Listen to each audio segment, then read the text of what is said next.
Very warm good morning to one and all present here. Well begun is half done. So, I request all of you to raise for a silent prayer.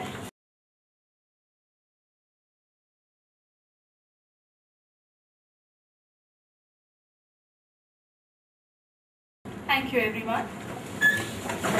Physiotherapy is considered within the realm of conventional medicine.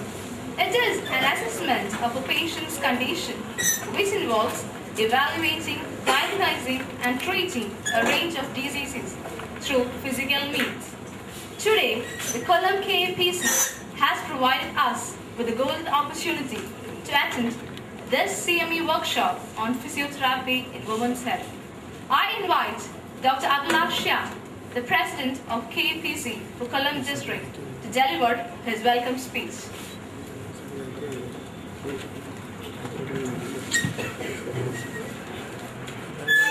വേദിയിലിരിക്കുന്ന എത്രയും ബഹുമാന്യനായ കേരളത്തിൻ്റെ തൊഴിൽ വകുപ്പ് മന്ത്രി ശ്രീ ഷിബു ബേബി ജോൺ അവർ, KAPC സംസ്ഥാന secretary doctor Gopakumar, KAPC സംസ്ഥാന vice president doctor Vinod Raj, Kollam KAPC Kollam general secretary doctor Rahul TK, മാധ്യമപ്രവർത്തകരെ, സുഹൃത്തുക്കളെ, വിദ്യാർത്ഥികളെ, വളരെ നാളത്തെ ഒരു വർക്കിൻ്റെ ഭാഗമായിട്ടാണ് ഇവിടെ ഇങ്ങനൊരു CME സംഘടിപ്പിക്കാൻ കഴിഞ്ഞത്. ശരിക്കും പറഞ്ഞാൽ ഒരു 2 മാസം മുമ്പ് തന്നെ ഇത് ഇവിടെ നടക്കേണ്ടതായിരുന്നു. പക്ഷേ ചില സാങ്കേതിക കാരണങ്ങളാൽ അത് മാറ്റിവെച്ചു. ഇപ്പോൾ ഇത് ഇങ്ങനെ ഒരു സമയം ഇല്ല. അതുകൊണ്ട് തന്നെ ഞാൻ എൻ്റെ കർത്തവ്യത്തിലേക്ക് കിടക്കട്ടെ. എൻ്റെ സ്വാഗത പ്രസംഗം പറയുന്നതിന് മുമ്പ് തന്നെ ഈ CME ഇവിടെ സംഘടിപ്പിക്കുന്നതിൽ എന്നെ സഹായിച്ച കുറച്ച് വ്യക്തികളുണ്ട്. കൊല്ലം KAPCയുടെ ഭാരവാഹികളായ doctor Prashanth, doctor Jithin, doctor Amitabh, doctor Mahesh, doctor Shibu Thomas, doctor Shibu Muhammad, doctor Rahul TK, പിന്നെ നമ്മുടെ സംസ്ഥാന സെക്രട്ടറി ഡോക്ടർ ഗോപകുമാർ.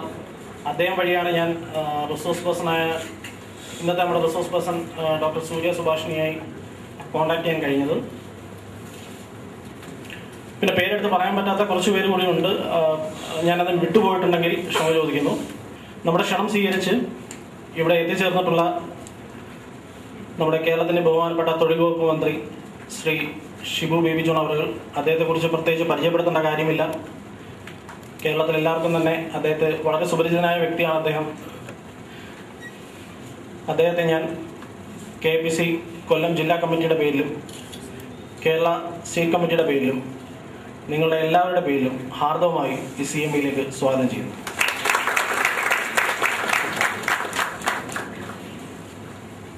നമ്മുടെ KAPC സംസ്ഥാന സെക്രട്ടറി ഡോക്ടർ ഗോപകുമാർ,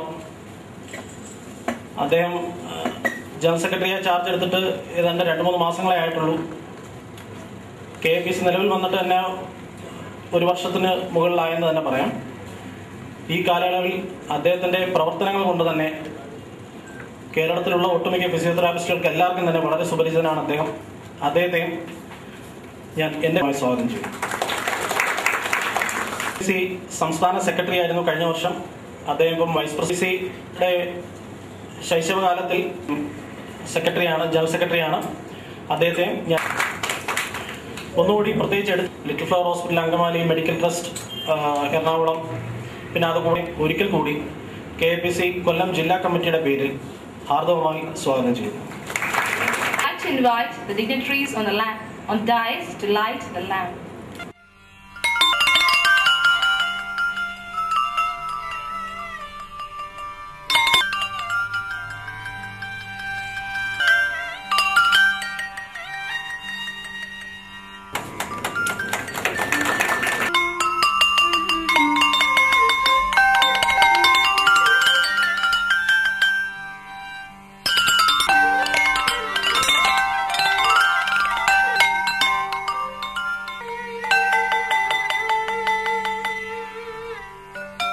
സ്വാഗത പ്രസംഗത്തിൽ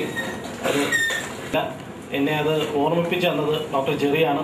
വളരെ നന്ദിയുണ്ട് ഡോക്ടർ ജെറിയോട്. നമ്മുടെ ക്ഷണം സ്വീകരിച്ച് ഇവിടെ ഡോക്ടർ സൂര്യ സുഭാഷിണി എത്തിയിട്ടുണ്ട്. പട്ടാമ്പിയിൽ നിന്നാണ്. കുറച്ച് നാളുകൾക്കാൻ തന്നെ അവർ US-ലേക്ക് പോകും. State General Secretary of KAPC to deliver the introductory speech. I welcome you. കേരളത്തിലെ തൊഴിൽ വകുപ്പ് മന്ത്രി Shri Shibu Baby John, Kollam KAPC president doctor Abhilash, സംസ്ഥാന vice president doctor Vinod Raj, ജില്ലാ സെക്രട്ടറി ഡോക്ടർ രാഹുൽ, പിന്നെ കേരളത്തിലെ ഏറ്റവും പ്രഗത്ഭരായ ഫിസിയോതെറാപ്പിസ്റ്റുകളിൽ വളർന്നു വരുന്ന വിദ്യാർത്ഥി സുഹൃത്തുക്കളായിട്ടുള്ള ഫിസിയോതെറാപ്പി ഡോക്ടർമാർ. കേരളത്തിൽ ഫിസിയോതെറാപ്പി മേഖല വളരെ പരീക്ഷണങ്ങൾ നേരിട്ടുകൊണ്ടിരിക്കുന്ന ഒരു സാഹചര്യത്തിലാണ് നമ്മൾ ഈ CMA സംഘടിപ്പിച്ചിരിക്കുന്നത്.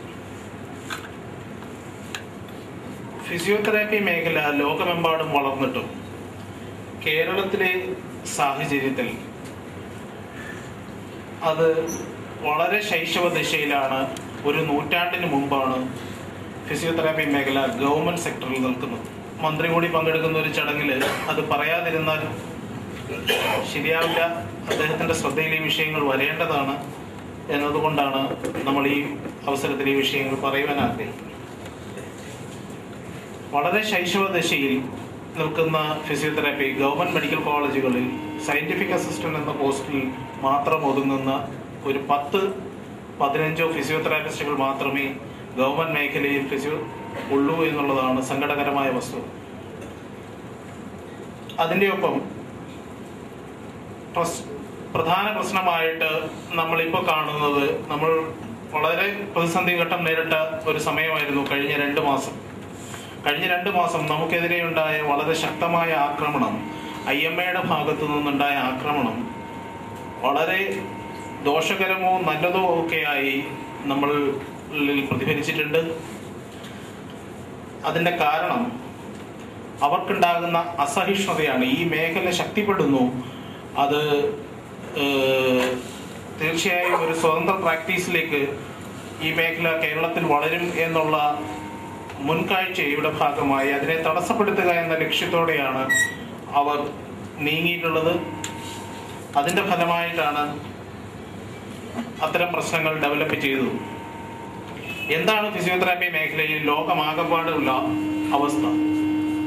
അമേരിക്കയിൽ, യൂറോപ്പിൽ, UK-യിൽ, ഓസ്ട്രേലിയയിൽ, ന്യൂസിലൻഡിൽ ഫിസിയോതെറാപ്പിസ്റ്റുകൾ സ്വതന്ത്ര പ്രാക്ടീഷണർമാരാണ്.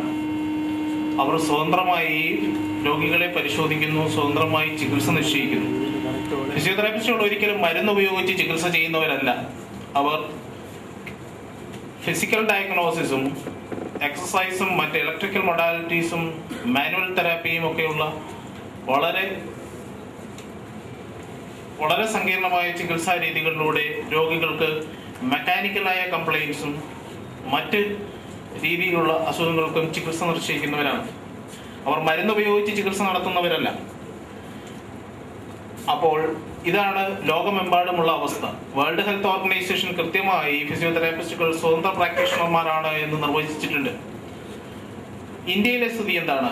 ഇന്ത്യയിൽ മറ്റെല്ലാ സ്റ്റേറ്റുകളിലും, കേരളം ഒഴികെ ബാക്കി എല്ലാ സ്റ്റേറ്റുകളിലും അവർ സ്വതന്ത്ര പ്രാക്ടീഷണർമാരാണ്. 6-7 സംസ്ഥാനങ്ങളിൽ, ഡൽഹി, മഹാരാഷ്ട്ര, കർണാടകയിൽ ഇപ്പോൾ വരുന്നു, ഗുജറാത്ത്, രാജസ്ഥാൻ, ഇങ്ങനെ തുടങ്ങിയുള്ള സംസ്ഥാനങ്ങളിൽ സ്വതന്ത്ര കൗൺസിലുകൾ നിലവിലുണ്ട്. കേരളത്തിൽ ഒരു കൗൺസിലോ അല്ലെങ്കിൽ ഒരു നിയമം, എന്താണ് ഫിസിയോതെറാപ്പിസ്റ്റ് എന്ന് ഡിഫൈൻ ചെയ്യുന്ന ഒരു നിയമം ഉണ്ടാക്കുവാൻ ഈ കാലം അത്രയുമായിട്ടും നമുക്ക് കഴിഞ്ഞിരുന്നില്ല എന്നുള്ളതാണ് വസ്തുത. ഫുൾ പേജ് പരസ്യം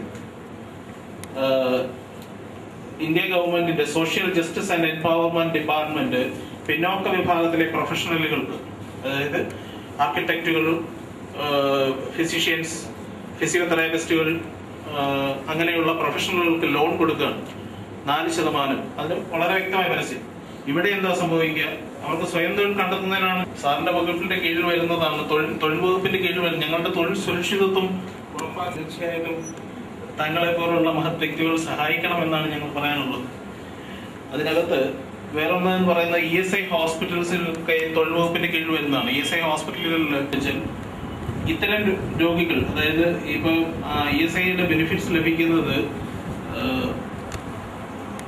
എപ്പോഴും തൊഴിലാളികൾക്കാണ്. തൊഴിലാളികൾ എങ്ങനെയാണ് എന്ന് വെച്ചാൽ കാഷ്യൂ ഫാക്ടറി, കയർ വ്യവസായം, അങ്ങനെയുള്ള തൊഴിൽ മേഖലകളിൽ വർക്ക് ചെയ്യുന്നവർക്ക് ഒക്യുപേഷണലായ ഡിസീസസ് ഉണ്ടാവുന്നുണ്ട്. അവരുടെ ഇരിക്കുന്ന രീതി, അവര് ജോലി ചെയ്യുന്ന രീതി, ഇതുമൂലം മെക്കാനിക്കൽ ഡിസോർഡേഴ്സ് ആണ് ഉണ്ടാകുന്നത്. ഈ മെക്കാനിക്കൽ ഡിസോർഡേഴ്സിന് ട്രീറ്റ് ചെയ്യുന്നു.